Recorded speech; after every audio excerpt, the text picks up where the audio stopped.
大家好，我叫吴杰，我是蒙古乌兰巴托国际学校的 MYP-DP 中文老师，兼学校的服务及行动协调员。很高兴能有这个机会借这个平台跟大家交流。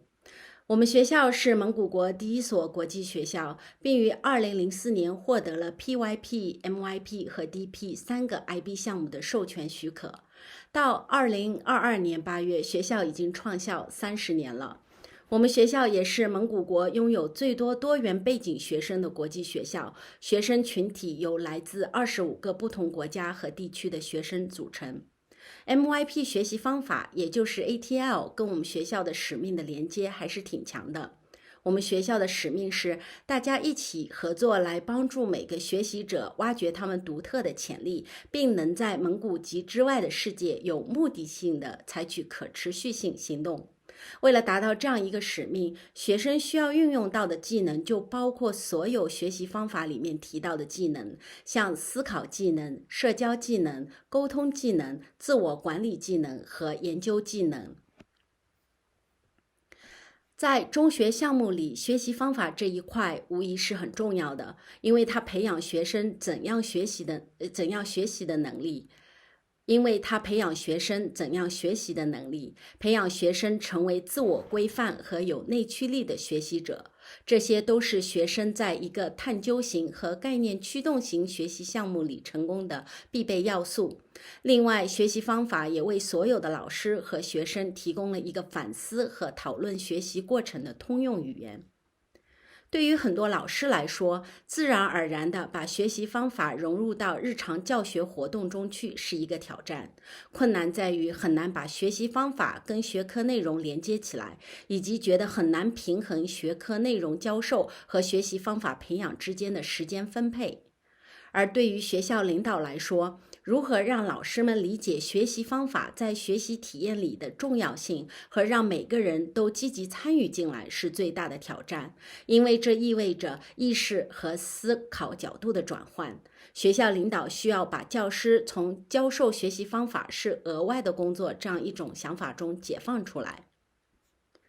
在我们学校，一个很有效的方法是运用成绩单来有机的把学习方法这一块融合到学校平常的教学实践中去。每一个学期的期末报告都会要求各科老师对学生在学习方法的各个技能方面进行评估，评估等级分优异的、良好的、满意的、有限的。通过这样一个机制，老师会有意识地在设置教学活动时，把学习方法里的各项技能都考虑进去。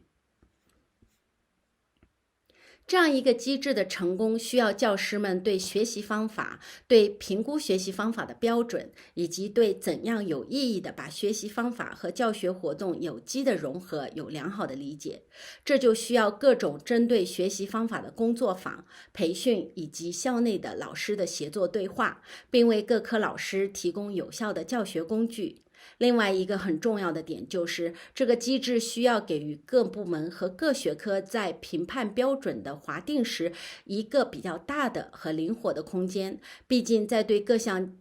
技能的运用中，各学科的定义和操作是非常不同的。另一个比较有效的，我们希望能在将来可以完全实施的方法是，把学习者培养目标里的各项目标和学习方法里的各项技能结合起来。比如说，在谈到善于交流这一培养目标时，我们完全可以把它跟学习方法里的交